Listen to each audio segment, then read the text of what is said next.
தியானம். குருவிடம் ஒருவன் வந்து, எப்படி தியானத்தில் ஈடுபடுவது என்று கேட்டான். என்னை பார்த்துக் கொண்டிரு. தியானம் உனக்குக் கைவரும் என்றார் குரு. அவனும் சம்மதித்தான். காலையில் குரு எழுந்தார். குளித்தார். பகல் முழுவதும் தோட்ட வேலையில் ஈடுபட்டார். உணவு வேளையில் உண்டார். ஆனால் வழிபாடு, பிரார்த்தனை, தியானித்தல், படித்தல் என்றெல்லாம் செய்யவில்லை. இதில் மனம் சலித்த சீடன், எப்போது நான் தியானம் கற்பது என்றான். நான் குழி வெட்டியதும் தியானம்தான். தோட்டம் போட்டதும் தியானம்தான். உணவு உண்டதும் தியானம்தான். எனது வாழ்வே தியானம்தான். எனது வாழ்வில் தியானம் என்ற ஒன்று தனியாக இல்லை என்று சிரித்தபடி சொன்னார் குரு. மாசற்ற மனம் உள்ளவர் விழி மூடி அமர்ந்திருக்க அவசியமில்லை. நாம் அனைவரும் குரு அல்ல. 1000 எண்ணங்கள் அலையடிக்கும் மனது நம்முடையது.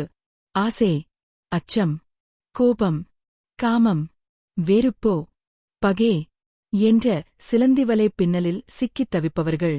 நெருப்புக்கும் வெள்ளத்துக்கும் நடுவில் நிற்பதுபோல் நல்ல எண்ணங்களும் தீய விருப்பங்களுக்கும் இடையில் நடப்பதே வாழ்க்கை. நல்லதையே நாடு என்று அறிவு சொல்கிறது. எல்லாவற்றுக்கும் ஆசைப்படு என்றே மனக்குரங்கு தினமும் பாடம் நடத்துகிறது. இந்தக குழப்பத்திலிருந்து எப்படி எப்போது நமக்கு விடுதலை என்பதுதான் கேள்வி. நாம் ஒன்று செய்வோம்.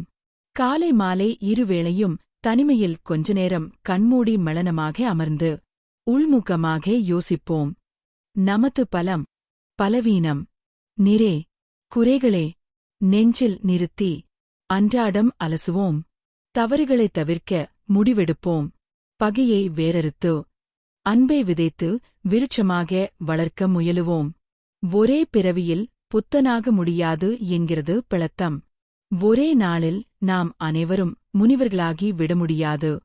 கொஞ்சம் கொஞ்சமாக மனதில் படிந்திருக்கும் அழுக்கை அகற்ற உள்முகத் தேடலில் ஈடுபடுவோம். எத்தனை நாள்தான் வெளியே மட்டுமே கடவுளைத் தேடுவீர்கள்? வாழ்வை வீணாக்குவது. விழிப்புணர்வு இல்லாத விலங்குகளா நாம் என்கிறார்கள் சித்தர்கள். தினமும் இரவு உறங்குவதற்கு முன்பு தினமும் 10 நிமிடமேனும் கண்மூடித் தியானிப்போம்.